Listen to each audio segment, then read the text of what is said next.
Well, we were just talking about LinkUnite and why we're here. So, how did you get involved with LinkUnite, some years back, and how has it impacted you? Yeah, so I also met Amanda when LinkUnite was at Concept. And I remember being at a LeadsCon, I think 5 years ago, and she had this idea that she was super excited about, which I was very excited about. I was new to the industry and thought, what a better way to get involved than with a group of awesome women who I could learn from.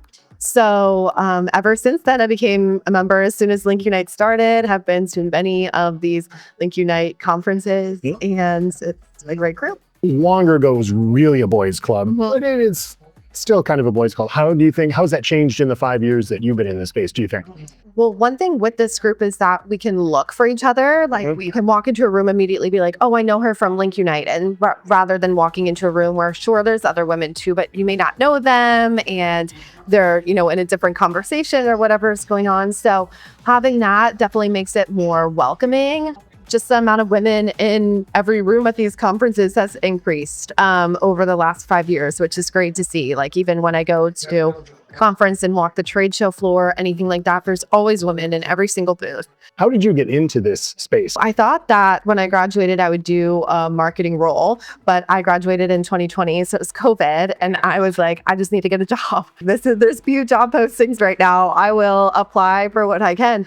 And then I fell in love with sales. So then I worked there for about almost 2 years and then switched over to ActiveProspect, where I am now doing compliance software within the industry. And so it's this little niche within marketing that I didn't even know existed, but there's so much opportunity in this industry. We're a compliance company, and so it's, how do you feel now that you've gotten sucked into that part of the business? How has that changed? And do you feel the same way that like there's just more people involved in it now than there used to be? Yeah, I definitely do. Our CEO, Steve, he talks about what it was like when he founded this company 20 years ago and how, people kind of laughed when it was like, oh, implement this script on your website so that we can monitor what's going on for TCPA protection. People are like, we're not putting scripts on our website. And now that's really the norm. If you're generating leads, you should have a trusted form certificate on all of those leads. I think that it's become less of a headache conversation, more of like okay, this is something that we all need and we want to learn so that we make sure that the practices are best. Looking ahead to the rest of this year into next year, anything interesting that you see on the horizon? I think that a lot of people are seeing a rise in bot and fraudulent traffic and leads. So looking at a way to minimize on that so that you aren't spending money on leads that are bot traffic, and then your team isn't spending their time dialing out and trying to talk to boss. Technology has made it really it's gotten really advanced, what can pass through as a human, and it's actually bots. So developing tools around that to help detect that so that lead generation is still a really high performing channel. I think we'll see a lot of that happening in the next few years. You mentioned, coming into this space around COVID and, that was how did you navigate that just professionally and being, a little younger in your career back then, obviously?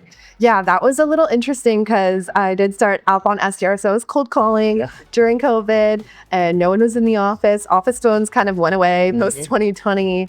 And so it was an interesting time because when I could, call a person's cell phone, people were also kind of bored and isolated at home. So they're like, all right, like maybe I will pick up this call and have this conversation and be a little bit more willing to talk about this. And then, people at home, consumers, were online shopping. They were bored as well. So then we saw a rise in leads, and this was one of the channels that really kept performing throughout the pandemic. So now that things have, we're out of our homes and there's none of that going on, but it's still maintained to be a strong channel. But I think that kind of gave it a little bit of a boost. Does anything stand out as the best advice you've ever gotten, and maybe anything that you got that was really terrible advice? Ask better questions, get better answers. I've carried that with me through my whole career, especially I'm in sales. And so your time is limited on these conversations. I want to make sure I understand what the problems are you're trying to solve and what your needs are that we can help out with.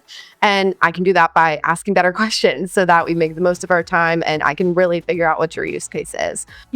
I have had a few people that have maybe said like, oh, you are newer to your career, this account, this company is going to be able to detect that. Like maybe this should like kind of intimidate me out of working and having those strategic conversations. So of course, there's so much for me to learn and I'm always open to people's feedback, but I'm not going to let any sort of age or intimidation hold me back from doing certain things that I know that I'm capable of. Awesome. That's it. Great. You killed it. Done. All right.